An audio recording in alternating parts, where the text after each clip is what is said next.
Dari pasar modal Indonesia, laju pergerakan indeks harga saham gabungan sepekan ke depan diperkirakan bergerak naik dan turun atau volatil. Dalam hal ini tidak lepas dari sentimen dalam negeri di mana terdapat defisit pada neraca pembayaran Indonesia. Sedangkan dari luar negeri, kematian Presiden Iran membuat pasar global menunggu hal-hal yang diperkirakan akan terjadi. Account Officer Trimegah Sekuritas Arif Firman menjelaskan bahwa laju indeks harga saham gabungan sepekan ke depan masih akan volatile atau bergerak naik dan turun. Hal ini tidak lepas dari berbagai sentimen yang ada. Defisit neraca pembayaran yang terjadi membuat investor asing ragu untuk masuk ke pasar surut utang.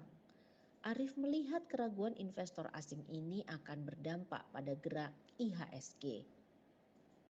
Jadi memang untuk market di 1 minggu ke depan ya, ini kami lihatnya masih akan volatile ya, masih akan naik turun.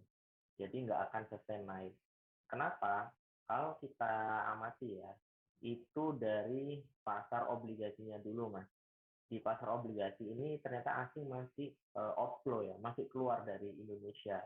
Jadi setelah melihat data current account Indonesia ya yang udah rilis kemarin, ternyata kita masih minus 2 miliar US dollar kalau nggak salah Mas ya.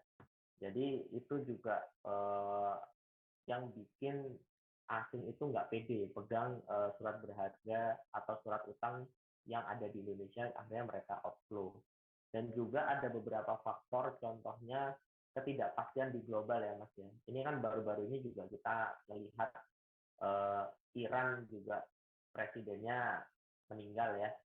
Jadi kalau dari situ kita melihatnya masih ada ketidakpastian di global. Sedangkan untuk sentimen dari luar, Arif melihat ketidakpastian global masih akan berlanjut. Kematian Presiden Iran masih akan menimbulkan posisi wait and see dari para investor. Pasar masih akan melihat berbagai hal yang kemungkinan terjadi secara geopolitik pasca kematian Presiden Iran.